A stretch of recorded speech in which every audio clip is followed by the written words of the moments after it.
Hello, everyone, and welcome to the Explore the Extraordinary podcast. My name is Betty Guadagno. Today, I'm joined by Natalie. So Natalie has her own podcast, the Natalie Rustic Podcast, where she interviews people who have had spiritual experiences.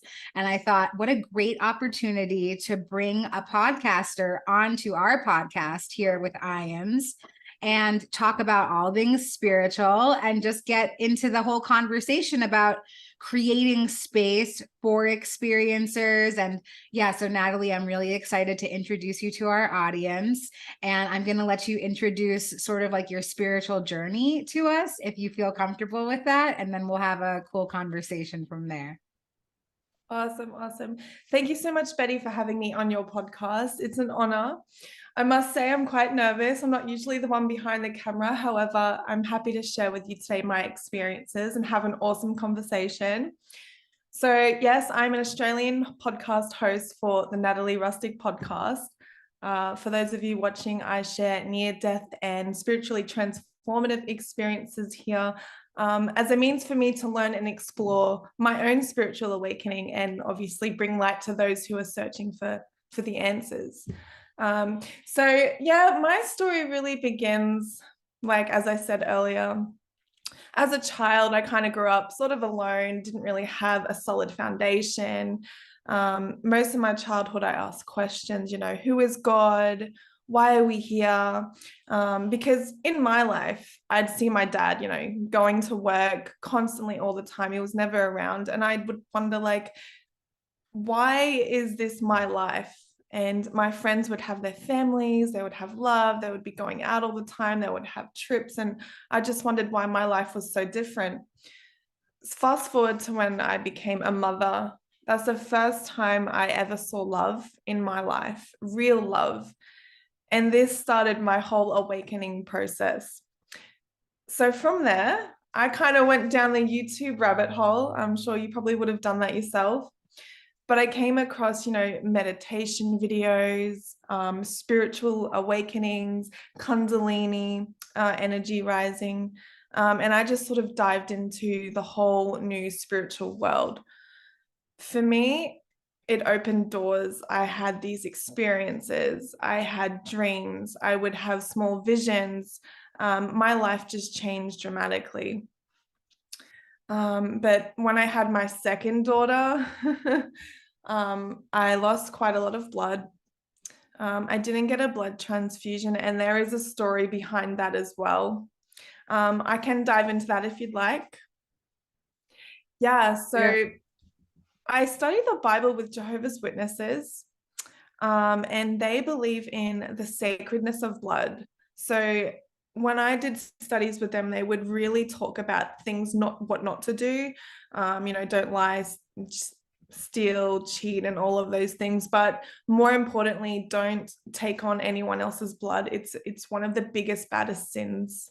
So when I was there at the hospital losing 2 liters of blood, I decided I didn't want to have a blood transfusion because I was scared that God would judge me if I did die.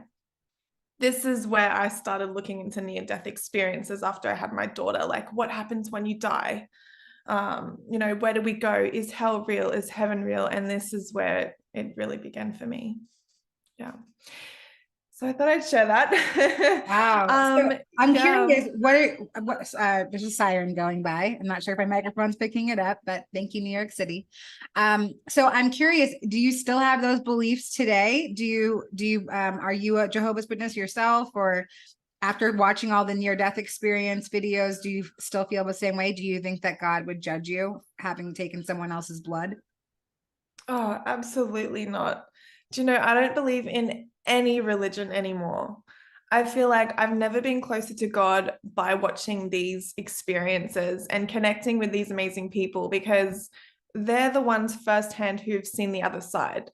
So to me, it's ridiculous that all of those things scared me, and that what religions teach me, the dogmas, none of it's true. None of it's true. And you yourself have even said that we're in a simulation. So my entire life has changed. And I cannot thank all of you enough for sharing your stories, because this is one of the reasons why I love doing what I do, is that one day I can help awaken someone else who's looking for answers. And yeah, it's amazing. I love that so much. Yes. And, you know, like holding the space and what you shared about the motherly love. I had that in my spiritual experience. I asked Source, like, what's the point of creation? And I was downloaded with my mother giving birth to me and that feeling between creator and creation and that unconditional love. So I love that you shared about that. And yeah, you know, the dismantling of old belief systems, I experienced that as well in this process of spiritual awakening. And I'm curious, so now that you are so connected with experiencers and you hold this space, is there any sort of experience that really sticks out in your mind that's like a favorite person that you've interviewed or a favorite experience? Yeah, that's a really good question. Of all the interviews that I've done, it's not really about what's my favorite, but it's the message. So at the end of every near-death experience, they all talk about love being the most important thing here. And I always try to think, why is love so important? Like, what is it that I can do based on what I've learned in my life that can transform my life and help those around me as well? But the best thing that I have learned is the power of thoughts and intentions. So on the other side, you know, I've learned that there is no time, you know, and they basically travel at the speed of thought. So anything that you think on the other side becomes in front of you, like at that moment. So you do need to be careful what you think. One thing that I don't really know that exists on this world is free will. And that is because, you know, we talk about blueprints and, you know, the map of our life, right? And so I believe that everything that happens here on earth is supposed to happen as exactly as it happens. And that no matter, you know, whether you're going through the darkest times or the brightest times, we're still on the path that we were supposed to be on. So that's what gets me the most. I love that. Yeah, I often say free will is a bit of an illusion because, yeah, I believe that there are major plot points already picked out in our stories. And so it kind of, yeah, it makes you wonder like how much free will do we really have? But yeah, I acknowledge that I can choose the twists and turns. And also my free will was really that I chose to come to Earth. Whether or not I picked out the whole life beforehand, my free will was exercised by making the decision to actually come here. So I love that. You mentioned some stuff about meditation, and I'm curious, do you have a meditation practice now that you've watched all these videos? Like, what calls to you? What's that process like for you? Yeah, definitely. So in my life, I did have quite a lot of health issues, stemmed with like stomach problems and just feeling lethargic, run down. And this would go on for so many years. You know, doctors couldn't pinpoint what it was, and they would label it anxiety, depression, because the mind is linked with the stomach.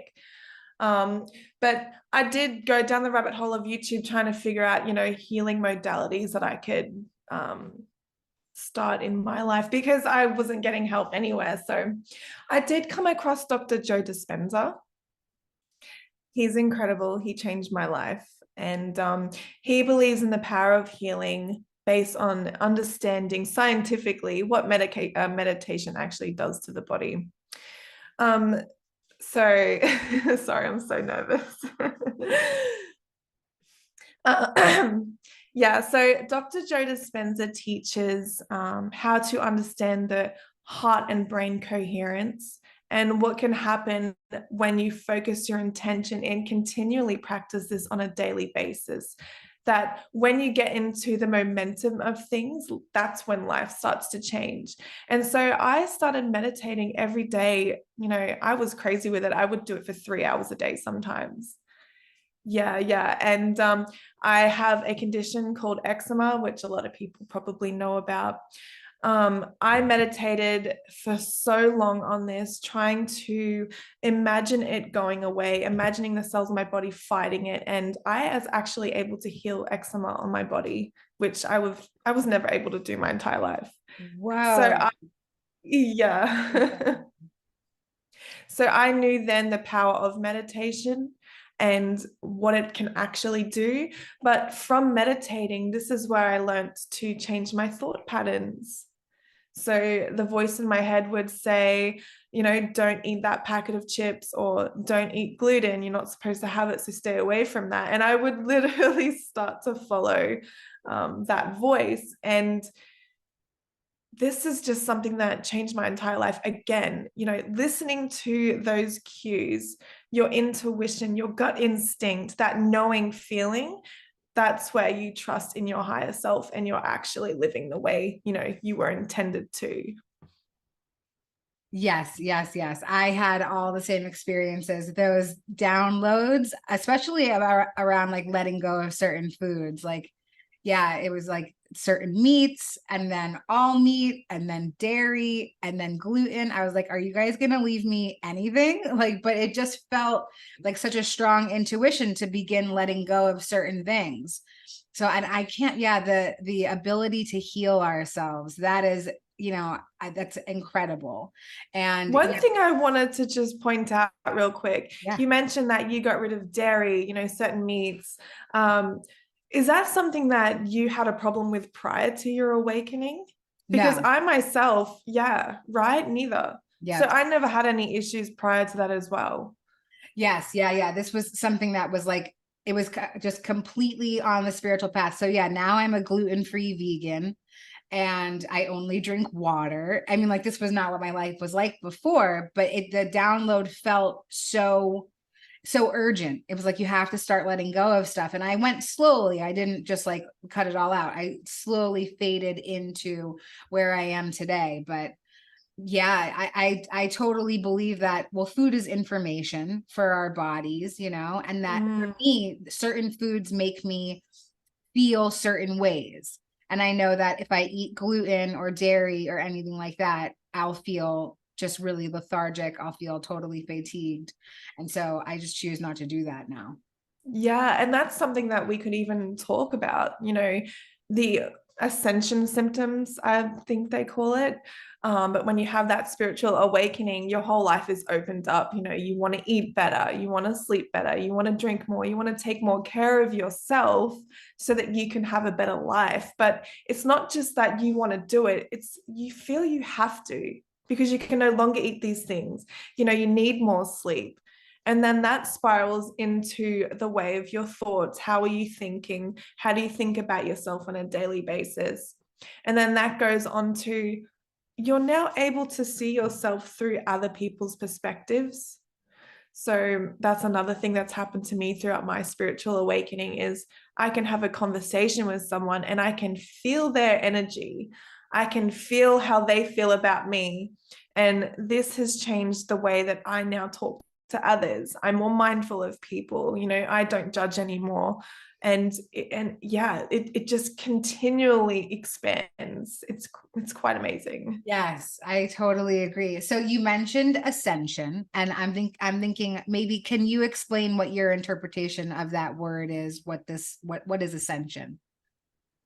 Yeah, so ascension to me and my view of it is the way you view life through different eyes. Before we may have been selfish, we may have wanted material things, we may have, chased money and a new house and, relationships and building that kind of life. And that to me is like the matrix version of life. Whereas when you ascend, you start to break away from old belief systems and old habits, and you start to realize that the house, the material things, the job, all of that, none of that means anything. When you really put your feet on the ground and you really start to see, why we're actually here, that's when the ascension symptoms begin. And like I said, the eating, the sleeping better, the communication, the meditation, the mindfulness. And so ascension to me is just a series of awakenings and a series of new awareness and different perceptions. That's what I think awakening ascension symptoms are. But if you really want to go into it, I have done some studying on the whole ascension symptoms. And there's things like, ringing in the ears. Have you heard of that one? Yes, definitely. Yes, there's the ringing in the ears. You might feel lethargic because you're going into new energies, your vibration is changing, so you're fluctuating and feeling a little off. And you're tired more, but then you will get an influx of energy. This new energy will come in and you'll start wanting to share all the positive things that you're learning, like we are right now. You have a hunger to explore more avenues in spirituality. So these are part of the whole ascension symptoms. Wow, very cool. Thank you for sharing that. So let me ask, how do you tell the difference, or is there a difference between feeling lethargic or maybe like a little, like perceiving some sort of illness, whether it's like an actual cold or if it's an ascension symptom? That's a really good question. And something that I've learned along the way is that our bodies are made of energy. We are pure energy, and that's the essence of our being. That's who we really are. When we leave our body, we are just that spirit form, and that's just energy. So if you really think about it, who we really are is energy, and we have this chakra system through our body, the 7 energy centers. They'll start at the base of the spine through to the top of the head, which you know definitely a lot about. So when these open, it enables you to move that energy through your body. And that's where you're essentially healed, because everything's flowing the way it's supposed to. So when we feel sick, lethargic, run down, it's not necessarily something that's outside of ourselves. It's because of the energy that's not flowing properly. And one of the best ways to get that energy flowing properly is through meditation, quieting the mind and letting the body do what it's naturally supposed to do. So with sickness, dis-ease, feeling unwell, it all comes down to your energy. Where is your mindset at? Where your thoughts are? What's your conditioning? Yeah, so if you can visualize your 7 energy centers, just imagine while you're meditating that you're opening up all of these, each individual chakras, and that you're releasing any negative energy and letting it flow naturally. And visualize each chakra as you go along, and continue this on a daily basis, because this is going to allow your energy to freely flow throughout your body. But I will warn you, you may have the possibility of having a Kundalini awakening. Apparently I've had one. A psychic has told me this, but I don't actually think that I was aware of it happening at the time. But yeah, you could have some out-of-body experiences. A lot of things can happen once you do open all these chakras. So I do urge all of you to look into for yourself, the Kundalini awakening, and just dive into meditation, and just for yourself, just give it a shot and just see how your life changes from there. I will say, as you were talking about this, my whole crown was lit up in tingles as you were talking. So, like just vibrating truth and like clearing out or updating or whatever that was, but it felt amazing. So thank you. Thank you. And There's a thing that go ahead. So there's a thing that a psychic told me, that when you get like a download of goosebumps or the tingles, she would call it spirit tingles. So in a way, that's like your body agreeing to everything that's being said or that you're saying yourself. So that's pretty awesome. I love that. Yes, spirit tingles all the way, all day. And yeah, I love that you kind of put out a little bit of a warning when you're talking about doing this activation, cleaning up, like upgrading when it comes to our energy centers. Yeah, like, really transformative stuff can happen. So for me, I had a Kundalini awakening, and I found information about how to have one, but I couldn't find any information about what you do after that's happened. Because, like mine didn't happen from a meditation practice. It was just a spontaneous awakening. And I was so lost, and it took me a while to like find some books around what to do after that happens. And I just kind of had to find my own path in spirituality. And yeah, a Kundalini awakening doesn't have to be some super transformative experience, Kundalini means life force. So it means that your spirit has been activated. And yeah, I love everything that you're sharing about. I want to shift gears, unless you want to say anything else about the chakra system or anything like that. No, you direct it in any which way you feel called to. So something that's coming up for me that I want to give you some space to talk about is you shared that you're a mother. And I'm wondering, how does spirituality play into your role as a parent? Yeah, really, really good question. You got me good there. So, when you do become a parent, the things that you did beforehand change dramatically. So your whole life by default is completely changed in and of itself just by being a mom alone. Because before being a mother for myself, I would drink alcohol. I have done drugs in the past. I smoked cigarettes all the time, and all I thought of is like, let's go party. Because I had my son at 19. I was a young mother. But when I became a mom, everything fell away. I quit drinking. I quit smoking. This was whilst being pregnant, by the way. I had to put that out there. I quit smoking. I quit drinking. I quit the partying nature of who I was, and I completely transformed my life. And I didn't really understand why this was all happening to me either, because this was all new to me. But before we come into this world, before we plan our life, we plan our mothers, our fathers, how we're going to enter into this world. So there's something really sacred about being a mother and becoming a mother. And yeah, I feel like that for me just opened up my intuition, and just I went with that knowing feeling what I need to do, because there really is no rule book for becoming a mother. They do have these books on, how to change diapers, how to breastfeed, how to this, but nothing prepares you for becoming a mother. And it's same for spiritual awakenings. Nothing prepares you for it. It's something that you have to go within to really get a handle on. But yeah, when I became a mother, it's that love feeling I felt, and the ability to want to be everything and anything for that child. Yeah, it's very spiritual to me, definitely. Amazing. Yeah.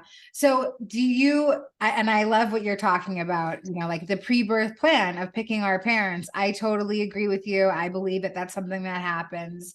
And I'm wondering, did you have that information before you became a mom? Was spirituality part of your life? Absolutely not. Absolutely not. Like I said, my whole life has changed. There was always the questions. I would always ask questions all the time. I did study the Bible. I did go to numerous different churches, trying to find the truth, trying to find God, trying to find answers, what's wrong and right. And being that I always had health issues, I never knew what was happening to me. Like, would I die one day? What would happen if I died? Do I want to do the right thing here? Like, should I go to church and stop sinning and be a better person? But that's really been most of my adult life. But yeah, becoming a parent has just opened up more doors to spirituality. And I think that these videos that you're posting is the one thing that's going to change someone else's life who's going through these awakenings themselves, because it was actually YouTube that helped me a lot, because not many people are talking about these things on the street. Your friends that you can relate to, they're not talking about planning your life before coming to earth, or spiritual awakenings, or near-death experiences. So I'm really grateful to all of you who share your stories and have this as a platform. And me, myself, I'm actually grateful for what I'm doing, which is something I never thought I would say before. So yeah. I'm very grateful for what you're doing as well. And yeah, YouTube helped me so much as well. I think that for those of us who are on earth at this time, we've chosen to come at this time when we have access to all the information. And it's really fun to, like for me now, I can say it's fun. It definitely wasn't in the beginning of spiritual awareness, but it's fun to sift through the information and to say like, oh, that really speaks to me. Or, no, I think I'm going to leave that on a shelf in the back of my mind. Maybe I'll pick it up later if I feel like I need it, but we're still remaining open-minded to everything. So yeah, Yeah. I'm curious if maybe you can share a little bit about what that was like, sort of breaking down the walls of organized religion, your quest throughout your life for something that nobody was giving you answers for. And how did you find your way into, how did you know what a near-death experience is? Or how did you know that's where you were going to find your calling? Yeah, so I think that the major cause of my transformation was through meditation, um, because I had an out-of-body experience. Um, when this happened, that's when I started to question everything. The fact that I'm out of my body, I'm floating, I'm still seeing things, but I can't see myself. I don't exist. I'm just a floating ball of consciousness. And I went back into my body, and this was the first time I wondered what is really going on. And then I would have these visions from meditations. I would have visions of things that would happen. What are they? I think they call it precognition. This would happen to me quite regularly. And so when I was studying the Bible, went to church, they would say things like, don't dive into like witchcraft or spirituality or psychics or any of that stuff. But I'm having these experiences, and this is not something that I'm looking for. It's just happening naturally. So I started questioning things from the Bible. I started questioning how they were teaching this information. And then I started to wonder, if I myself am having these experiences, and this man over here may not have had experiences, but he's so into, what the Bible says, that he doesn't even see for himself what is really going on out there. That made me think not to believe any other man or woman, but to really go within and feel for myself what I believe to be true. And yeah, YouTube, it's always going to be YouTube.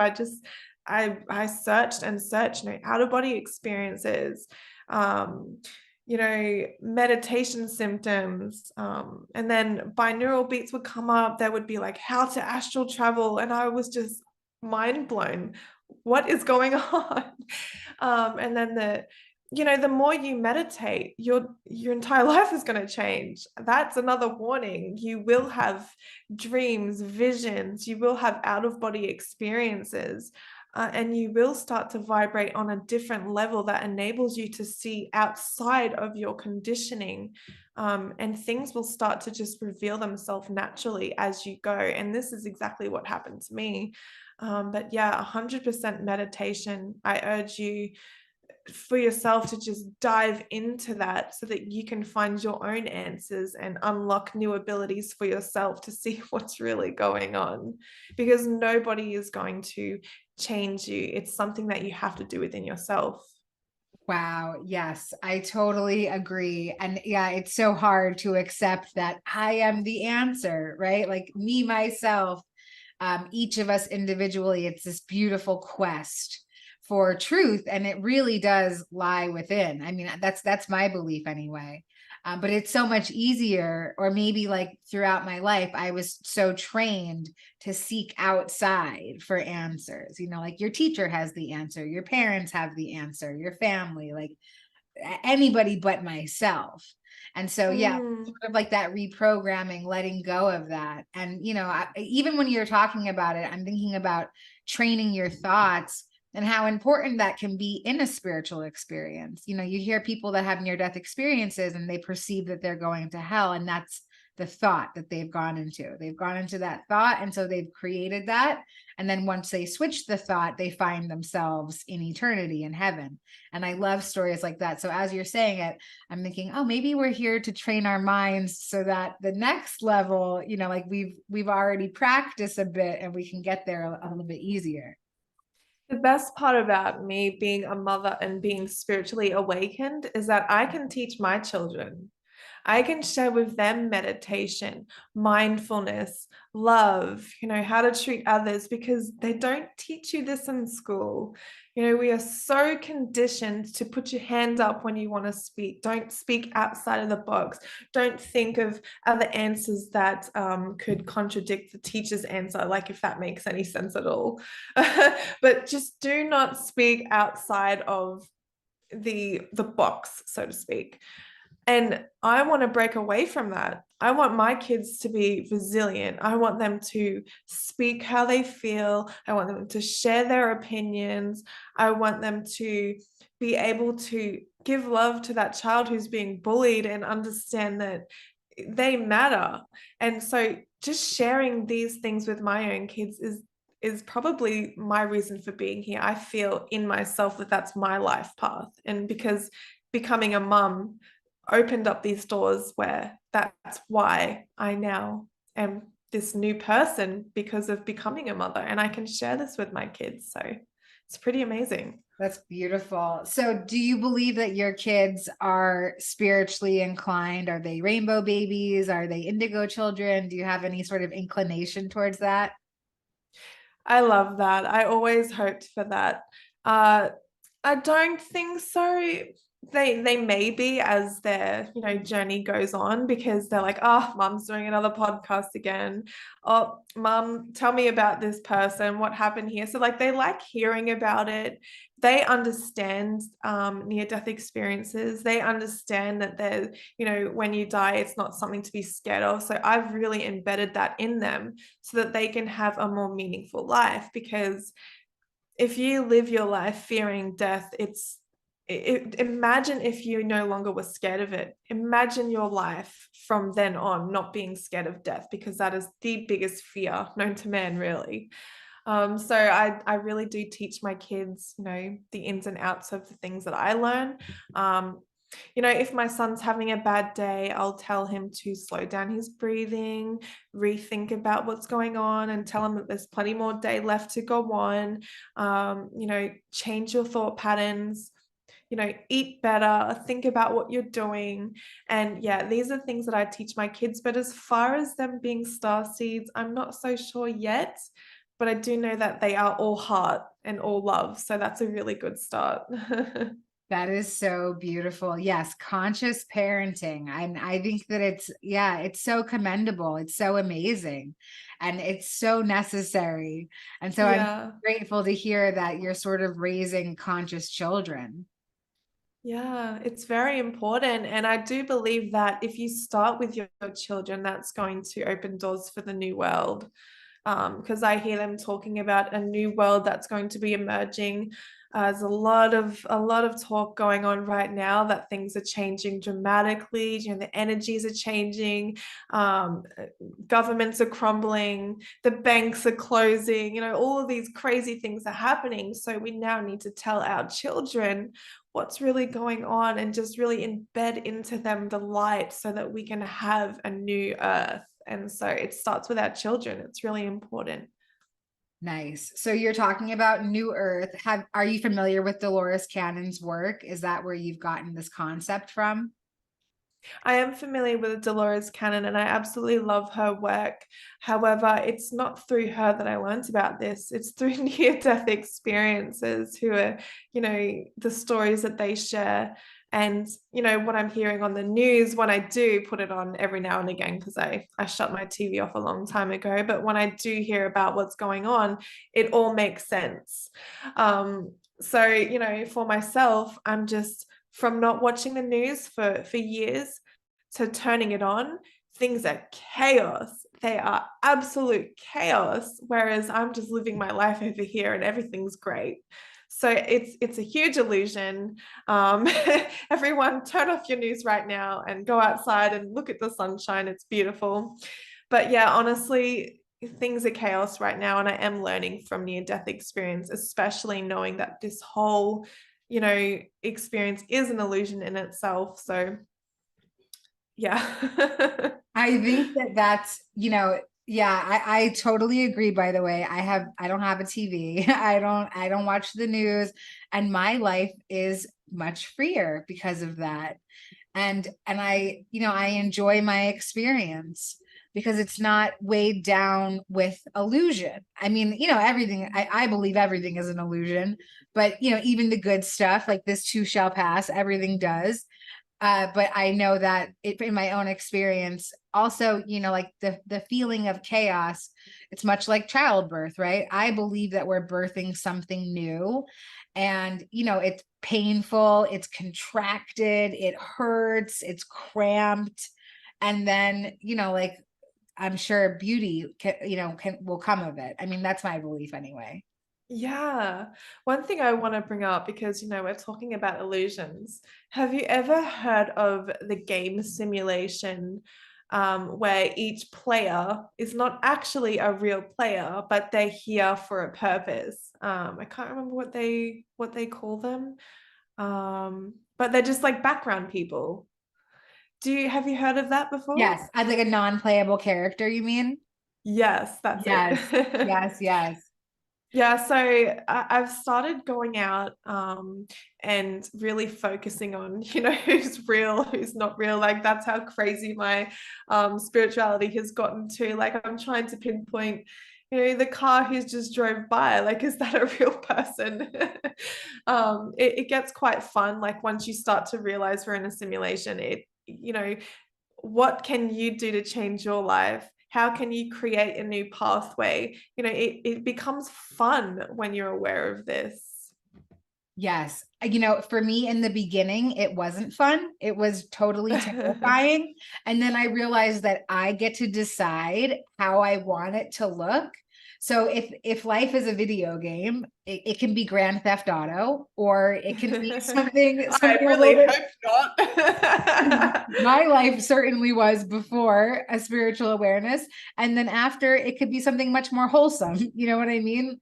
I can't think of a wholesome video game, just like Sims. It's just Sims Earth, like it's a very like calm experience that I'm having now. And I think that yeah, it can be either or. Like you can think of something like that, like, oh, is that person real? And you can be really terrified by that. Or you can just say, laugh at it and just say, yeah, this is it. This is what my life is now. These are my new beliefs, and that's something new. Another incredible thing is that when I come in contact with someone and we can have a really awesome conversation, and also with my podcast, I'm meeting people all over the world.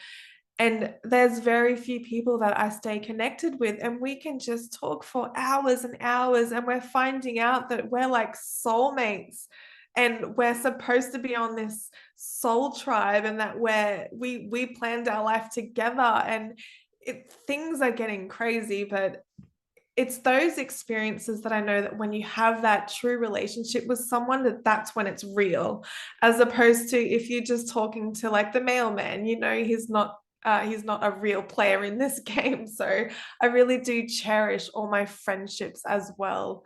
Yeah. I love that. Yes, finding the other players in the game, finding the people that have signed up to be, Yeah. and yeah, and finding the members of my soul family has been such a huge gift for me, and it's completely changed the game because it makes the game worth playing, having those real connections with other people. And the way that I was able to do that is by putting myself out there, and I feel like you're doing the Mm. same thing. Oh, definitely. Definitely putting myself out there. I never intended on being on YouTube. And it's funny, I procrastinated for about 2 years before I actually started my podcast. It took a long time for me to muster up the courage to actually put myself out there. But now that I am, it's like a whole new awakening again. It's like now that you're there, it's like second nature to you. It's like, let's just keep going with this and see where it takes us. But, before starting my podcast, it was really curiosity because, as I said, I was learning about these things. I wanted to know more about it.